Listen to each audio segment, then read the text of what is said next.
Y bueno, pensando hablar a un pequeño asunto que tiene que ver con el trabajo, esto que un amigo mío diría, acuérdense que es una plaga bíblica y que a todos nos toca, tenemos que empezar a pensar en el anarquismo con las raíces más próximas en la historia, podríamos decir, o por lo menos las más recordadas, las más pintorescas. Esto tiene que ver con también este lindo, hermoso feriado que pasamos el viernes pasado todos, que yo creo que debe ser la efeméride más anarquista que existe, que es el Día del Trabajador. Este Día del Trabajador tiene justamente como objetivo recordar a los mártires de Chicago, un grupo de personas que estaban haciendo muchos paros, podríamos decirle paros, pero en realidad la palabra correcta sería huelgas, y organizando algunos de ellos, no todos, porque no todos eran responsables directos de muchos de estos atentados. Ellos fueron directamente encarcelados y ajusticiados en Chicago, valga la redundancia, en una época donde la correspondencia y la masividad del movimiento anarquista era muy importante, muy relevante, y movía muchísima gente, muchísimas fábricas, muchísimas comunas obreras, muchísimos sindicatos. En ese sentido, se conmemora el 1 de mayo en todos los lugares del mundo, excepto Estados Unidos, lugar donde fueron ajusticiados, detalle nada menor, el Día del Trabajador. Es importante recordar lo que fue la lucha por parte de los obreros que estaban reclamando por tener 12 horas, jornadas de 12 horas, algunos un poco más, las condiciones laborales sumamente precarias y cómo fueron reprimidos y asesinados con esa brutalidad y con esa impunidad por parte de las fuerzas oficiales, ¿no? Y cómo ese mismo modus operandi, por así decirlo, se fue trasladando a distintas partes del mundo, incluso en nuestro país, incluso habiendo gobiernos que se jactaban de estar de parte de los trabajadores y demás, como son los dos partidos políticos más emblemáticos, por así decirlo, de acá de Argentina, como es el radicalismo, el peronismo, y cómo va variando todo de acuerdo al presidente de turno. Sin ir más lejos, lo que fue la Semana Trágica acá en Argentina, sí, a cargo del radicalismo, y cómo fue la represión, pero sanguinaria. Violentísima. Hay que pensar también, Gastón, en que es una época donde, digamos, es un mundo muy diferente al que vivimos nosotros. Es un mundo que, por ejemplo, no tiene radio directamente. La única forma de comunicarse masivamente era mediante el telegrama, los diarios y la correspondencia, la publicación. Entonces, muchas de estas cosas es muy loco leerlas con nosotros que somos gentecita que vive ya en el siglo XXI, leerla porque ellos se mandaban y se comunicaban y articulaban mediante cartas publicadas en diarios internacionales. Una cuestión, ¿no?, totalmente impensada para los tiempos que corren, donde la inmediatez, digamos, es lo que gobierna todo, ¿no? Hablando, por ejemplo, como lo hacíamos la semana pasada, de los vínculos, casi que todo plano de la vida ha pasado a una expectativa de inmediatez. Entonces, por ahí se nos hace como difícil abstraernos y pensar cómo hubiese sido o cómo era en aquel entonces, bueno, todos los terrenos de la vida, incluidos la comunicación y la organización. Totalmente. Una de las cosas que tiene que ver también con esta efeméride del 1 de mayo es que también las condiciones por las cuales se reclamaban los movimientos obreros son condiciones que nosotros también hoy por hoy damos por sentadas. Son cosas que generalmente no las tenemos en cuenta, pero por ejemplo una jornada laboral de 8 horas en ese momento era bastante impensable, y la huelga en la cual estos compañeros estuvieron trabajando y obviamente llevando adelante tenía que ver con eso, con reducir la jornada horaria y las condiciones laborales. Pensar en que mucha de esta gente trabajaba 12, 14, 16 horas con sistema de cama caliente para poder solamente ganar lo justo para comer y vestirse y chao, y no mucho más. Es muy loco pensarlo, y es muy loco también considerar que muchos de estos paradigmas que nosotros también los pensamos como que, no sé, tienen 120 años de historia o que retrasan mucho, en muchos lugares del mundo siguen pasando, digamos, no llegó esa actualización. Así es, son cuestiones que nosotros las naturalizamos, como bien decís, y se genera eso del estoy gozando, por así decirlo, de algo que fue ganado con lucha, pero después al mismo tiempo veo de que se hace alguna manifestación o un paro o una huelga pidiendo condiciones dignas de trabajo en algún otro sector que no es el mío y me quejo. Ujú.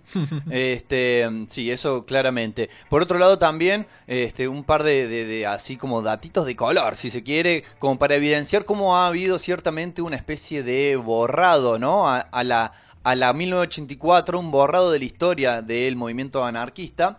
Por un lado, estos reclamos que, como bien decía el negro, que eran los que se enarbolaban no solamente en Chicago y no solamente aquí, sino en casi todas las partes del mundo donde hubiese un movimiento anarquista, en nuestro país se ha quedado casi como en el imaginario popular, que han sido otorgados, no ganados en la lucha, sino otorgados por tal o cual gobierno, y nunca, creo, casi nunca se menciona, no, estas eran las reivindicaciones que en primer lugar las hicieron los anarquistas. Y una cosa que quizás suene más anecdotaria, pero que me parece que también sirve para graficar esto, seguramente ustedes, queridos, conocerán, y los oyentes, las oyentes que estén del otro lado, conocerán, habrán oído nombrar, habrán visto un partido de la Asociación Atlética Argentinos Juniors, ¿no? Bien, este club fue fundado originalmente como el Club Atlético Mártires de Chicago.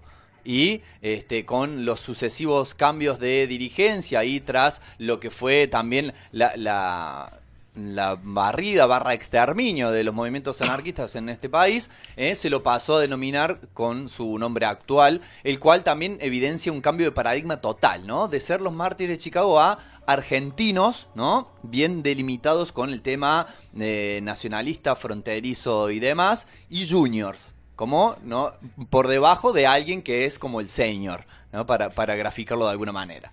Totalmente. Una de las cosas muy importantes que estás diciendo, Luis, tiene que ver con esta cuestión del borrado de la historia. La distancia que hay entre los hechos y nosotros también permite de que nos lleguen versiones digamos, y que los diarios de primera mano escaseen, sobre todo por el hecho de que se quiso borrar muchísimo de la memoria en general, la memoria popular, este tipo de imaginarios. No solamente pasó con los anarquistas, los anarquistas son como, digamos, una raíz muy básica, por decirlo, que se les ha perseguido, pero la gran mayoría de los movimientos de izquierda en este país tampoco han prosperado por esa misma razón, por el hecho de que se les ha metido o el codazo a los socialistas burócratas, digamos, como para que se queden quietitos y contentos, o el quemarles bibliotecas enteras a los compañeros militantes comunistas, por ejemplo.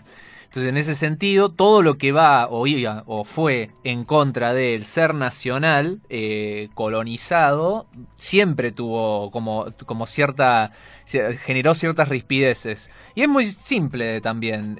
No solamente se trata de reclamar un derecho, sino de, por el otro lado, verlo del otro lado del mostrador, de que se está buscando ganar un estatus social a veces, o una forma de vivir que en teoría, o por esta misma naturalización de inercia, no le corresponde a. Y rescato esta cuestión de la Semana Trágica, por ejemplo. La Semana Trágica tiene un hecho que para mí no es para nada menor y que evidencia mucho lo que es la idiosincrasia de esa época, que es que los fusilamientos, porque vamos a llamarle como son, los fusilamientos en la calle, a la gente que se mató durante la Semana Trágica fue cuando los propios obreros estaban llevando a sus compañeros muertos al cementerio. O sea, durante lo que es el recorrido, la policía, los ciudadanos, la gente de la Liga Patriótica e inclusive los bomberos, que no hay que olvidarse nunca que son parte de la Fuerza Armada, los bomberos, todo bien con capa de incendio, pero también son parte de nuestros queridos amigos yutas, todos ellos se apostaron para dispararle a la gente que estaba llevando sus muertos al cementerio. Algo muy parecido a lo que nos ha tocado lamentablemente ver recientemente en Bolivia, ¿no? Luego del golpe de Estado. Totalmente. Una de las cosas fundamentales que hay que pensar es eso, el hecho de aniquilar, reprimir, ¿cómo decirlo?, mandar a guardar, encarcelar, ajusticiar a un anarquista no estaba mal visto socialmente. De hecho, pasó durante mucho tiempo y es muy probable que haya gente ahí afuera en este mismo momento que piense que justamente los zurditos pusilánimes, vamos a decirle de alguna forma, los comunistas, toda esa gente es gente peligrosa. Se le imprime justamente ese por ahí tipo pueden mandar una carta manuscrita por abajo de la puerta de una radio. Capaz. Pero una de las cosas muy importantes es eso. Lo que se trata de instalar es la imagen de lo que la dictadura llamaba la subversión. La dictadura, nuestros queridos ideólogos de la dictadura pensaban en que el país necesitaba un proceso de reorganización nacional. Por eso, porque existía algo que había que aniquilar. Está ese ya instalado cliché sobre que el anarquismo es esto, y también está ese error de que hay pseudo anarquistas de que dicen, bueno, el anarquista es el tirabomba, el anarquista es el que va y rompe todo. Y es un concepto que te están vendiendo, está esa desinformación como globalizada donde te quieren enmarcar en una forma o en otra. Y como siempre está eso que se genera en contra del trabajador, que el trabajador es el que tiene que sacar el país adelante, que el trabajador le debe a su patrón el poder comer, siendo de que siempre la patronal juega con la plusvalía. Está eso que incluso nos ponemos trabajador en contra de trabajador en muchas ocasiones, como diciendo el tema de la meritocracia y demás. Por eso mismo recalco, y es importantísimo, el rol que cumplen organizaciones como por ejemplo lo que es la Fora, una organización anarquista de que siempre busca eso, busca ponerse del lado del laburante, ponerse del lado de los derechos de aquellos de que son pisoteados, ninguneados y demás. Totalmente. Una de las cosas que está bueno rescatar es que este tipo de organizaciones también fueron desarticuladas y perseguidas. Entonces hay que considerar que las nuevas redes o las redes actuales son redes retejidas o de tejidas y vueltas a armar precisamente por eso mismo. Sí, entre las organizaciones actuales que de alguna manera buscan no solamente esta cuestión de los derechos de los trabajadores, sino también el constituirse como dueños y dueñas de su propio trabajo. Podemos encontrar al Encuentro de Organizaciones, al Movimiento de Trabajadores Excluidos, podemos encontrar a la FOL, la FOB, bueno, varias de, podríamos decir, estos hijitos, ¿no? De hijites de la Fora que han ido germinando y que son muy necesarios, sobre todo en situaciones de crisis permanente, como la que nos toca vivir en nuestro país, donde el trabajo, en su visión tradicional, podríamos decir, está como en riesgo constante. Buenísimo.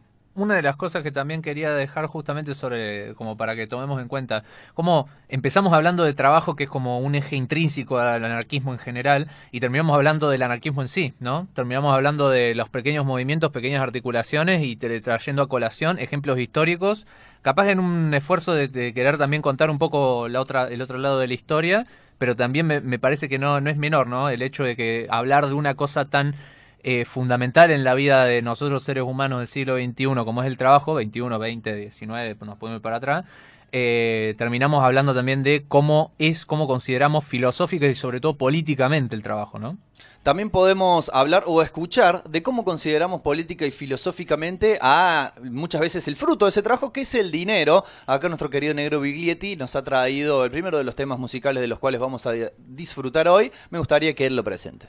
Bueno, lo presento porque es una banda que creo que todo el mundo en algún momento la ha escuchado, la ha disfrutado, se ha reído, se ha sentido con cierta empatía, con la cara refregada por la empatía, podríamos decir. La banda es Escape, es una banda española muy, muy conocida, que ha hablado, popularizado muchísimo de la lucha o los estandartes de la izquierda y del anarquismo. Y el tema elegido es Puto Dinero, que es un tema sobre el cual justamente trabajamos, o hablan ellos, sobre cómo terminamos encadenados por el fruto de nuestro propio trabajo, y no es algo liberador, sino que termina justamente condicionándonos para.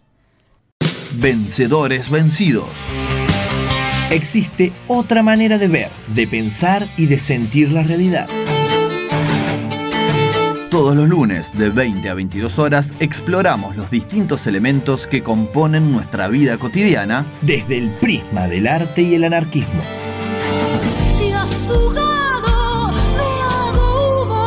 Vencedores vencidos. Somos la chispa que enciende la llama.